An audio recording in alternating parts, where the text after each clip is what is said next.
Hi everyone, Jennifer Blevins-Smith with Integral Clinic Solutions, and you're watching my YouTube channel, Navigating the Business of Medicine.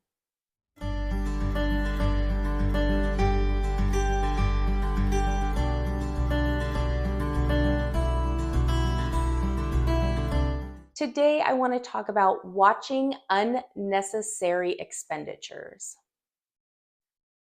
It is very easy to get wrapped up in spending things on different items and different capabilities, if you will, in your practice, especially during startup and before opening, without even realizing that maybe you could do something a different way temporarily to help save some costs and overheads until you start making money and being in the black. It is so easy to get wrapped up in the new and fancy with bells and whistles, and especially if you're hiring providers who are asking for specific things that you don't want to tell them no, or you don't realize there's an alternative, and you just keep saying yes, yes, yes, good idea, that sounds great, until you have to pay the bills. This is especially true when you're putting things on credit because you're not actually seeing that money necessarily coming out of your account until you have to pay that bill. And if it's something that requires a reoccurring purchase or a reoccurring expenditure like a rental or a lease or something, that's when it's really going to hurt. I hate saying this, but it does take a while for a lot of practices, especially if a provider is new in an area, to have momentum and start making money.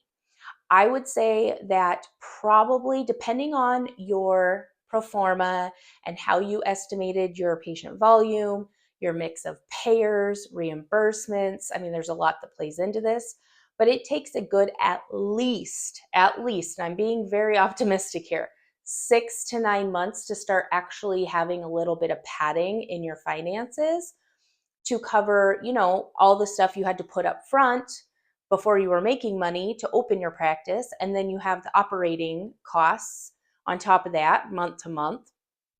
And it takes at least 6 to 9 months, probably. It's probably closer to a year, honestly, to start really feeling comfortable in your revenue flow.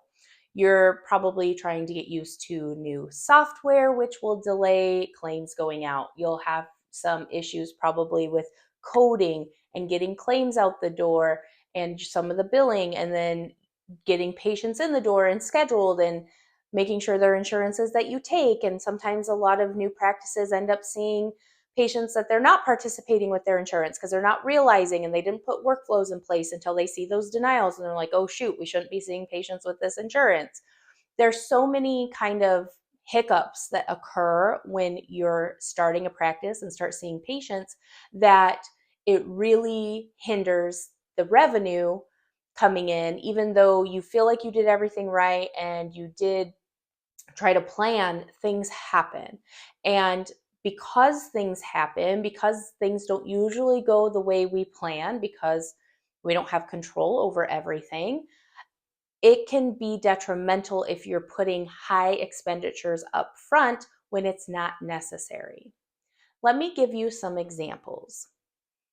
It is very common, especially for those practices, those specialties, that you have to have a lot of supplies on hand because you never know what's going to walk through the door. Urgent cares, primary cares, pediatrics, things where it's not so focused, it's more like broad, and you're like, oh my gosh, I need to have suture kits. I need to have this drug and this drug and this drug on hand to be able to inject. And I need to have vaccines, and I need to have tests, point of care tests, and I need to have all of this stuff. Well, it adds up. And so a lot of people make the mistake of over ordering items and supplies. So I would recommend talking to your distributor, whoever you order your medical supplies from, your vaccines, your medications, to find out how fast they would be able to get you reorders if you were going to run low and need to order something really fast. So that's number one. Of course, they don't have control over stuff that might be on back order or something like that, but they can give you a general idea. So one is people always overorder their supplies, and they're just hoping they're going to be super busy in the beginning, and things sometimes end up expiring, or they sit on the shelf for a really long time without being used, which is just money sitting there. And also things that you can't get paid for, right? Like it's table paper, for example. Like you can't bill out for table paper, but you put that kind of in your costs. And if you over order and you have a bunch sitting there, why? You should just order a little bit to get you through, and then you do another inventory order.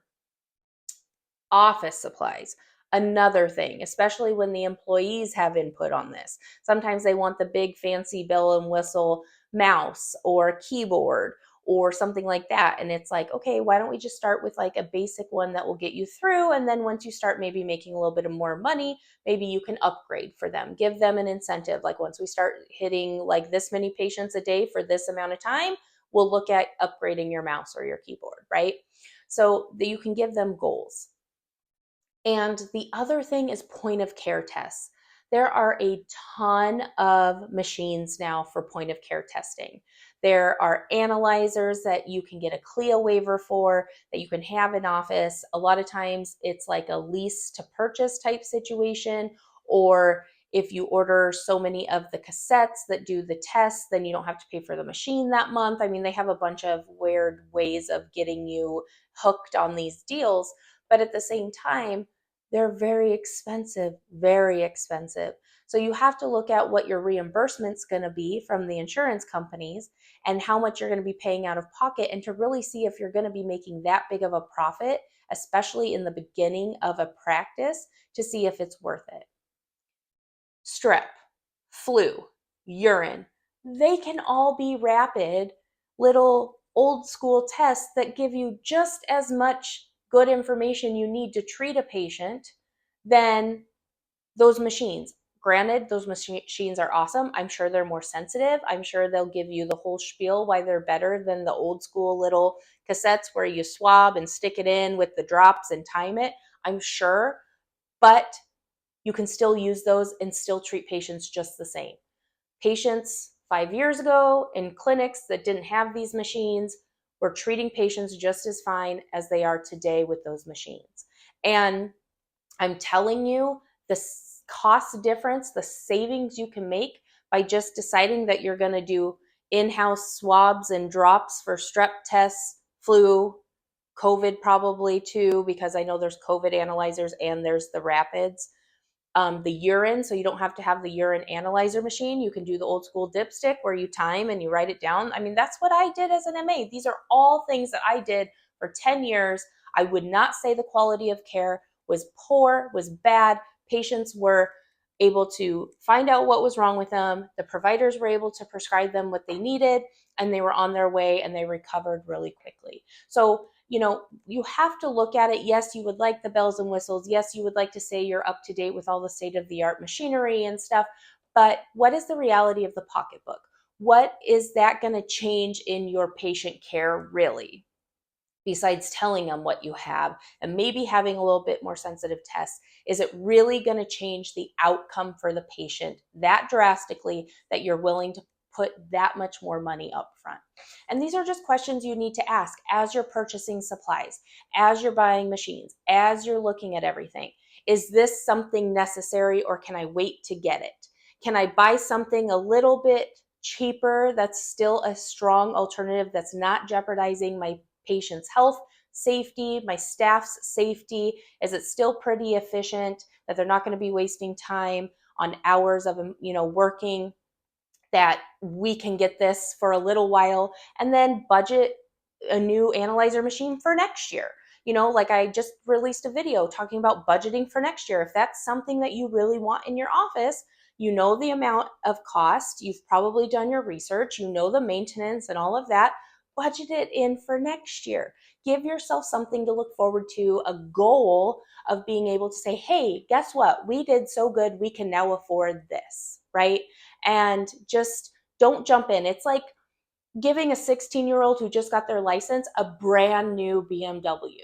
Why would you do that? It's so unnecessary. You can give them a used car that's still just as safe, runs just as well, can get them to point A and point B just the same, and it's just more financially smart. If you have any questions or comments about this, please leave that in the comments below. Smash the thumbs up button if today's video was helpful. Subscribe to my channel if you haven't already, and please share this with your colleagues if you think that this would be helpful for them to hear. Be well, and we'll see you next time. Bye-bye.